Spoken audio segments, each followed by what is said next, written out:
ना जाने किस रूप में आकर नारायण मिल जाएं।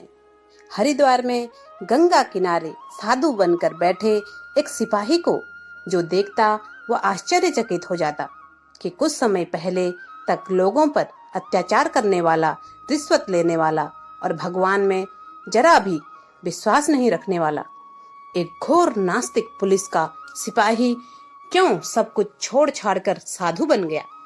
आखिर एक दिन एक सज्जन ने उनसे पूछ ही लिया, आप किस तरह के सिपाही हैं?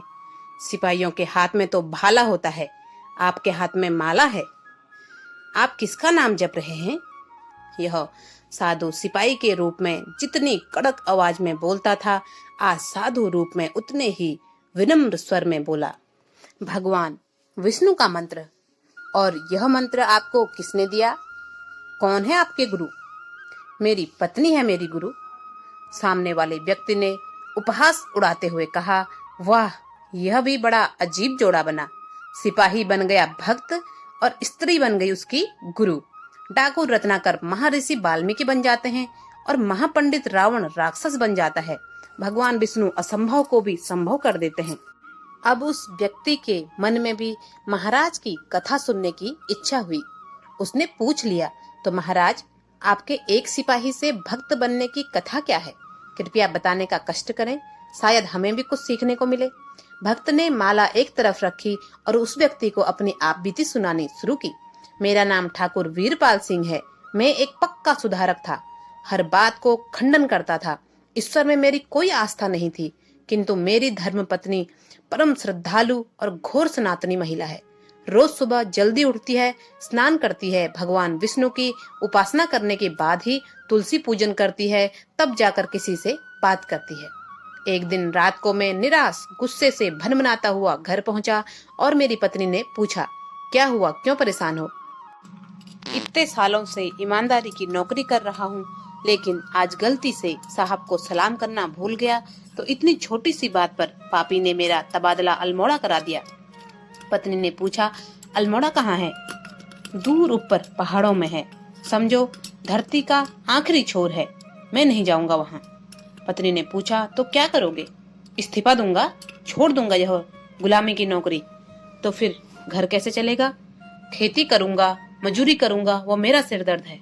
पत्नी ने बड़े आराम से जवाब दिया, चिंता मत करो, मैं भगवान विष्णु जी से प्रार्थना करके तुम्हारा तबादला रुकवा दूंगी। मैं नौकरी छोड़ दूंगा, लेकिन तबादला रुकवाने के लिए किसी के पैर नहीं पकड़ूंगा। पत्नी ने मुस्कुराते हुए कहा, कोई बात नहीं, आपको किसी के आगे सिर झुकाने की जरूरत नहीं, आपका तबादला रुक जाएगा। अरे ऐसे कैसे रुक जाएगा? तुम जानती नहीं हो उसे। माइकल जॉर्डन है हमारे कप्तान का नाम। दुष्ट, एक नंबर का कमीना अफसर है। न जाने कितनों का तबादला कर चुका है और कितनों को नौकरी से निकाल चुका है। पत्नी ने इस प्रकार तसल्ली से कहा, कोई बात नहीं, भगवान विष्णु आपका तबादला रोक देंगे। अब आप खाना खाओ और आराम करो। अब नास्तिक पति ने अपनी पत्नी का मजाक उड़ाना शुरू किया। अरे, क्या भगवान विष्णु कोई चीज है क्या? कोई आदमी है क्या? ये ब्रह्मा, विष्णु, महेश सब बकवास हैं। पोंगा पंडितों ने इस दुनिया में बेवकूफ बनाने के लिए उल्टे सीधे नाम रखे हैं। यह भगवान वगान कुछ नहीं होता। यह भगवान विष्णु कोई चीज नहीं है। अगर इस दुनिया में कोई परमात्मा है भी तो वो निराकार ही है। पति की ऐसी निष्ठुर बातों से पत्नी बिल्कुल भी विचलित नहीं हुई। उसने बहुत ही शांत भाव से जवाब दिया, वही साकार भी हैं और वही निराकार भी हैं।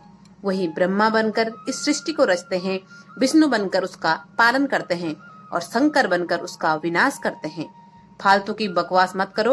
अगर ब्रह्मा, विष्णु, महेश कोई होंगे भी तो अब तक तो बूढ़े होकर के वैसे भी मर चुके होंगे। पता नहीं कितनी सदियों से तो इनका नाम सुनते आ रहे हैं।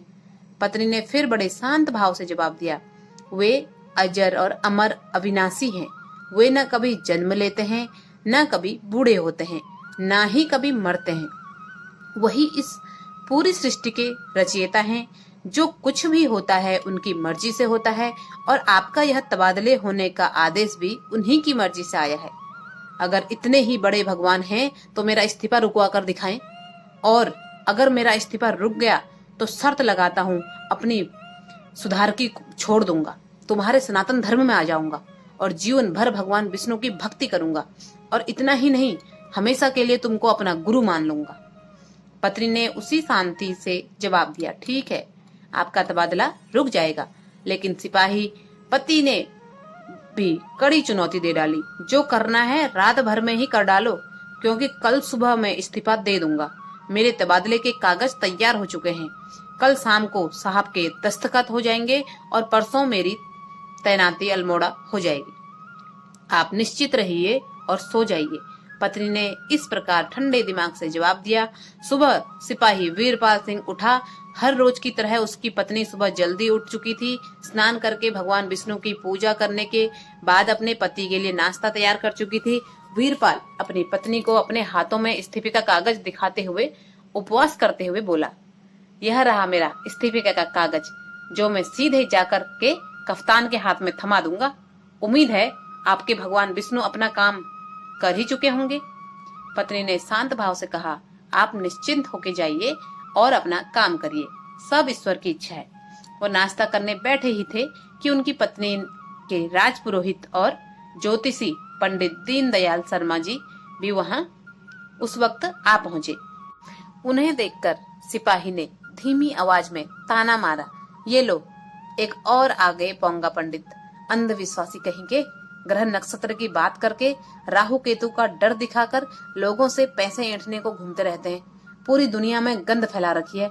पत्नी ने अनसुना किया और सीधे जाकर पंडित जी के चरण स्पर्श करके कहा, आइए पंडित जी, बिल्कुल सही समय पर आए हैं। नाश्ते का वक्त है, नाश्ता कीजिए, फिर बातें होती रहेंगी। नहीं, मैं जरा जल्दी में हूँ। मैं तो सिर्फ यह कहने आया था कि कल कलेक्टर साहब के मुंह से इनके तबादले की चर्चा सुनी तो पता करने आया था कि क्या यह सच है, आपका तबादला हो रहा है। जी हाँ, बिल्कुल सही सुना है आपने, सचमुच मेरा तबादला हो रहा है। लेकिन मैं तबादला नहीं चाहता, इसलिए इस्तीफा देने जा रहा हूँ और जाकर सीधे उस अंग्रेज के मुंह पर मार के नौकरी छोड़ दूंगा। अरे भाई, तो परेशान क्यों हो? मुझे पहले बताते, मैं कप्तान साहब को समझाकर तुम्हारा इस्तीफा रुकवा देता। चलो तुम दफ्तर जाओ, तुम्हारे पहुंचने से पहले इस्तीफा रुकने का आदेश मिल जाएगा। यह अंग्रेज अपने बाप के भी सगे नहीं होते हैं पंडित जी, आपकी बात नहीं मानेंगे। मैं जा रहा हूँ इस्तीफा सौंपने। और ऐसा कहकर सिपाही वीरपाल सिंह अपने ऑफिस के लिए निकल गया। जब वो अपने दफ्तर पहुंचा तो पेशकार ने बताया, नमस्कार सिंह साहब, आपका इस्तीफे का ऑर्डर रद्द हो चुका है। आप अल्मोड़ा नहीं जा रहे हैं, यहीं रहेंगे। सिपाही वीरपाल सिंह आश्चर्यचकित हुआ। क्यों, क्या हो गया?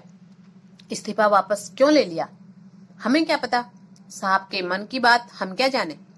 वह सिपाही दौड़कर सीधा ज्योतिष पंडित दीनदयाल शर्मा जी के घर उनका धन्यवाद करने के लिए गया। पंडित जी उसे देखकर बड़े आश्चर्यचकित हुए कि यह इतना बड़ा नास्तिक आदमी, जिसे भगवान में विश्वास ही नहीं है, जिसे मेरी ज्योतिषी विद्या झूठी लगती है, आज मेरे घर में क्या करने आ गया। वीरपाल सिंह छूटते ही बोला, आपका बहुत बहुत धन्यवाद पंडित जी, मेरा तबादला रुकवाने के लिए, वरना मैं तो इस्तीफा देने ही वाला था। पंडित दीनदयाल शर्मा जी चौंके। तबादला? कैसा तबादला? कौन सा इस्तीफा? मैंने कोई तबादला नहीं रुकवाया, मुझे तो कुछ पता ही नहीं। अब सिपाही वीरपाल सिंह को आश्चर्य हुआ। क्या बात कर रहे हैं पंडित जी, आज सुबह आप आए तो थे हमारे घर, आपने ही तो कहा था कि तबादला रुकवा दूंगा। क्या बात कर रहे हैं सिपाही जी, भांग पीकर आए हैं क्या? मैं तो पिछले 15 दिन से आगरे गया था, अभी आधा घंटा पहले ही तो आया हूँ। वीरपाल सिंह के आश्चर्य का ठिकाना ही ना रहा। आप सच कह रहे हैं? पंडित दीनदयाल शर्मा जानते थे कि यह नास्तिक आदमी है और आसानी से विश्वास नहीं करेगा, इसलिए कुछ नाराज होते हुए बोले, जब से पंडिताई शुरू की है मान्यवर, तब से हमने कभी झूठ नहीं बोला। हमें ईश्वर से प्रेम भी है और भक्ति भी है और उसका डर भी है। आपकी तरह सुधारक नहीं है हम। अब वह अपनी पत्नी के पास अपने घर पहुंचा। पत्नी को सारा वाकया बताया तो उसने भी यही कहा, हाँ, मुझे तो पहले से ही पता है था कि पंडित जी आगरा गए हुए हैं, बल्कि वो वापस आ गए हैं, यह तो मुझे आपसे अभी पता चल रहा है। तो फिर वो कौन था जो आज सुबह नाश्ते के समय हमारे घर आया था? हमारे घर? क्या बात कर रहे हो? आज सुबह हमारे घर कोई नहीं आया था। आपने नाश्ता किया और गुस्से में अपना इस्तीफे की अर्जी लेकर आप सीधे दफ्तर चले गए। तुमने किसके चरण स्पर्श किए थे? आज के दिन अभी तक मैंने सिर्फ आपके चरण स्पर्श किए हैं, और नाश्ता करते वक्त पता नहीं आपको क्या हुआ, बस आप उठकर चल दिए, ना कुछ कहना ना कुछ सुनना। अब सिपाही वीरपाल सिंह का दिमाग झन्ना उठा। उसकी समझ में आ गया कि पंडित दीनदयाल शर्मा के रूप में इस्तीफा रोकने की सलाह देने वाले सज्जन और कोई नहीं थे, स्वयं भगवान श्री नारायण विष्णु ही थे। वह पागल जैसा हो गया, अपना सिर धुनने लगा, अपनी पत्नी के पैरों पर गिरकर उससे क्षमा मांगकर उसे अपने गुरु के रूप में स्वीकार कर लिया, और कभी हरिद्वार, कभी बद्रीनाथ, कभी केदारनाथ, तो कभी प्रयागराज जैसे तीर्थ स्थानों में निकल पड़ा भगवान के दर्शन को। ना जाने किस रूप में फिर नारायण मिल जाए। वीडियो पसंद आए तो प्लीज एक लाइक जरूर करें, चैनल पर नए हैं तो सब्सक्राइब करें, और कमेंट बॉक्स में जय श्रीमन नारायण जरूर लिखें। धन्यवाद।